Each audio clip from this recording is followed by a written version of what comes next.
IPL 2023 का सातवां मुकाबला दिल्ली के अरुण जेटली स्टेडियम में गुजरात टाइटंस और दिल्ली कैपिटल्स के बीच खेला गया। दोनों ही टीमों ने शानदार शुरुआत के साथ इस मुकाबले का आगाज किया। यहां पर गुजरात टाइटंस की तरफ से शानदार परफॉर्मेंस देखने को मिला। नमस्कार दोस्तों, स्वागत आपका एक बार फिर हमारे चैनल में। तो इस वीडियो में हम आपको गुजरात और दिल्ली के बीच हुए मुकाबले की पूरी हाईलाइट बताने वाले हैं। लेकिन उससे पहले अगर अभी तक आपने हमारे चैनल को सब्सक्राइब नहीं किया है तो चैनल को सब्सक्राइब करके बेल आइकन जरूर दबा लें। और इनमें से आपकी फेवरेट टीम कौन सी है आप हमें कमेंट में ज़रूर बताएं। तो चलिए दोस्तों, जान लेते हैं इस मैच की पूरी हाईलाइट शुरुआत से ही। गुजरात ने दिल्ली के खिलाफ टॉस जीतकर पहले गेंदबाजी करने का फैसला किया और दिल्ली कैपिटल्स को पहले बल्लेबाजी के लिए आमंत्रित किया। इस प्रकार रोमांचक मुकाबले की शुरुआत दिल्ली कैपिटल्स की तरफ से पारी की शुरुआत डेविड वार्नर और पृथ्वी शॉ ने की, तो वहीं गुजरात की तरफ से मोहम्मद शमी पहला ओवर लेकर आए और अपनी पहली 3 गेंदों को डॉट कराया। इसके बाद डेविड वार्नर ने शमी की 5वीं बॉल पर लॉग ऑन पर एक शानदार चौका जड़कर 1 ओवर में टीम के स्कोर को 11 रन पहुंचा दिया। दूसरी ओवर की पहली गेंद पर पृथ्वी शॉ ने सिंगल लेकर डेविड वार्नर को स्ट्राइक दी।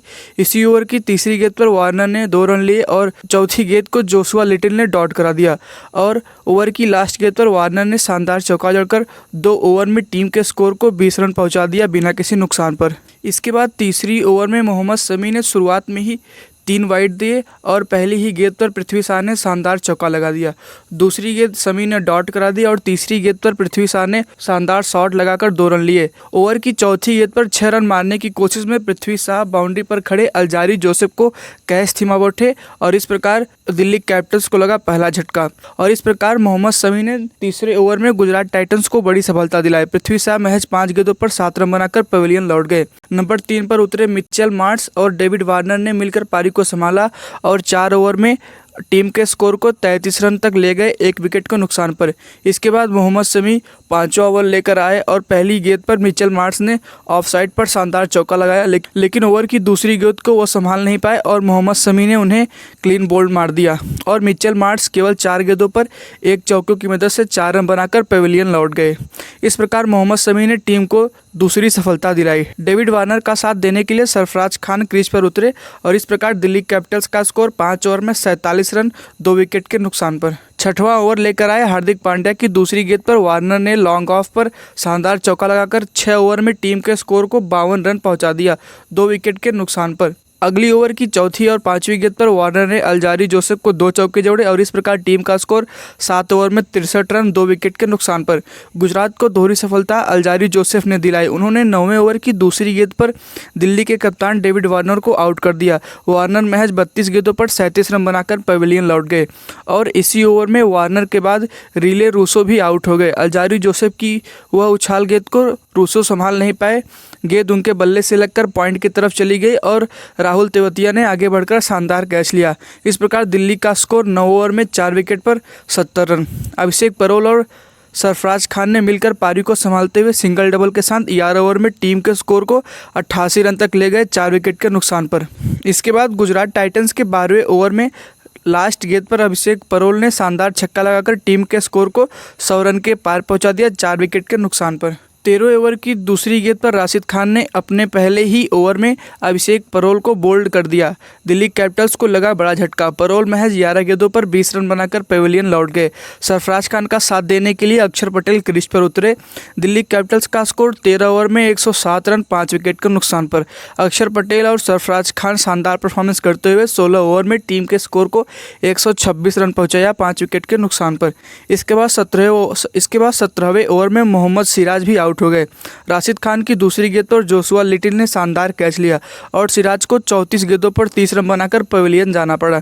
अक्षर पटेल का साथ देने के लिए अमन हाकिम खान क्रीज पर उतरे। इस प्रकार दिल्ली कैपिटल्स का स्कोर 18 ओवर में 141 रन 6 विकेट के नुकसान पर। 19वें ओवर की तीसरी गेंद पर अमन हाकिम खान ने राशिद खान की गेंद पर शानदार छक्का लगाया और इसके अगले ही गेंद पर वह हार्दिक पांड्या को कैच थमा बैठे। अमन खान महज 8 गेंदों पर 8 रन बनाकर पवेलियन लौट गए।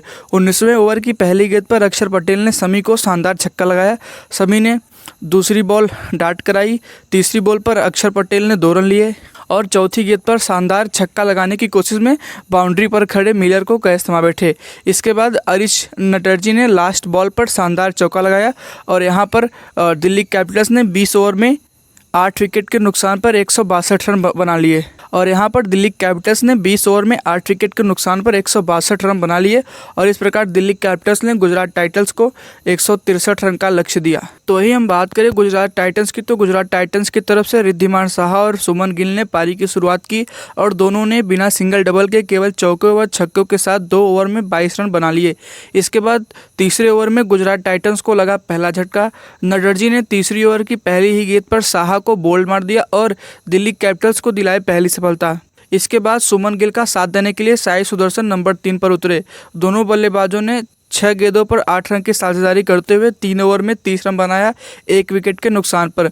5वें ओवर की पहली गेंद पर नटर्जी ने दिया गुजरात टाइटंस को दूसरा झटका। नटर्जी ने सुमन गिल को बोल्ड मारकर महज 14 रन 13 गेंद पर उनको पवेलियन भेज दिया। साई सुंदरम और हार्दिक पांड्या ने पारी को संभाला और 6वें ओवर की पहली गेंद पर खलील अहमद ने दिलाई दिल्ली कैपिटल्स को बड़ी सफलता। हार्दिक पांड्या को अभिषेक परोल के हाथों कैच कराया और हार्दिक पांड्या ने महज 4 गेंदों पर 5 रन बनाए।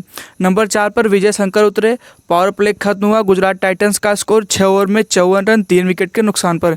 यहां पर दिल्ली के गेंदबाजों की तरफ से शानदार परफॉर्मेंस देखने को मिला।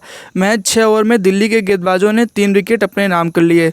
साई सुदर्शन और विजय शंकर ने पारी को संभालते हुए 8 ओवर में टीम का स्कोर 66 रन पहुंचा दिया 3 विकेट के नुकसान पर। गुजरात टाइटंस ने शानदार परफॉर्मेंस करते हुए महज 10 ओवर में 83 रन बना लिए 3 विकेट के नुकसान पर। 12 ओवर में दोनों बल्लेबाजों ने 35 गेंदों पर 46 रन की साझेदारी करते हुए टीम का स्कोर 100 रन के पार पहुंचा दिया महज 3 विकेट के नुकसान पर। अब गुजरात को जीत के लिए 48 गेंदों पर 62 रन चाहिए। दोनों बल्लेबाजों ने सूझबूझ के साथ बल्लेबाजी करते हुए टीम को एक बेहतर दिशा तक ले गए, क्योंकि अगर अब गुजरात टाइटंस की तरफ से विकेट गिरता है तो गुजरात टाइटंस को दिक्कतों का सामना करना पड़ता। अगर मैच यहाँ पर रोमांचक मोड पर आता हुआ दिखाई पड़ रहा है। यहाँ पर 14वें ओवर की दूसरी गेंद पर मिचेल मार्श ने विजय शंकर को पवेलियन भेजकर गुजरात टाइटंस को सदमे में डाल दिया। विजय शंकर ने 23 गेंदों पर 39 रन बनाए। विजय शंकर आगे बढ़कर शॉट खेलना चाहे लेकिन मिचेल ने उन्हें एलबीडब्ल्यू कर दिया। इसके बाद साई सुदर्शन का साथ देने के लिए उतरे डेविड मिलर। यहाँ पर दोनों ही टीमें थोड़ी सी प्रेशर में जरूर दिखी, क्योंकि अब अगर विकेट नहीं गिरता तो दिल्ली कैपिटल्स को दिक्कतों का सामना करना होगा और अगर विकेट गिरता है तो गुजरात टाइटंस यह मैच हार सकती है। तो यहाँ पर 14 ओवर में टीम का स्कोर 110 रन पर 4। गुजरात को जीत के लिए 34 गेंदों पर 50 रन चाहिए। 15 ओवर का मैच पूरा हुआ। गुजरात टाइटंस 117 पर 4। गुजरात को जीत के लिए 30 गेंदों पर 46 रन चाहिए। इसके बाद 16वें ओवर की चौथी गेंद पर डेविड मिलर ने शानदार छक्का लगाकर 16 ओवर में टीम के स्कोर को 138 रन पहुंचा दिया। साई सुदर्शन ने 16वें ओवर में 2 छक्के और 1 चौके लगाए और इसी के साथ साई सुदर्शन ने अपना अर्धशतक भी पूरा किया। 17वें ओवर की लास्ट गेंद पर सुदर्शन ने शानदार छक्का लगाकर 17 ओवर में टीम के स्कोर को 151 रन पहुंचा दिया। 18वें ओवर की दूसरी गेंद पर मिलर ने लेग ऑफ पर शानदार चौका लगाया और टीम को जीत के करीब पहुंचा दिया। इसी ओवर की तीसरी गेंद पर 1 रन, चौथी गेंद पर 2 रन तथा 5वीं और लास्ट गेंद पर 1-1 रन लेकर दोनों बल्लेबाजों ने स्कोर को 160 रन पहुंचा दिया और 19वीं ओवर की पहली गेंद पर डेविड मिलर ने 2 रन लेकर गुजरात टाइटंस को जीत दिलाई और गुजरात टाइटंस ने 6 विकेट से इस मैच को जीत लिया। और इस प्रकार 16वें सीजन में गुजरात टाइटंस ने लगातार 2 मुकाबले पर अपनी जीत दर्ज की।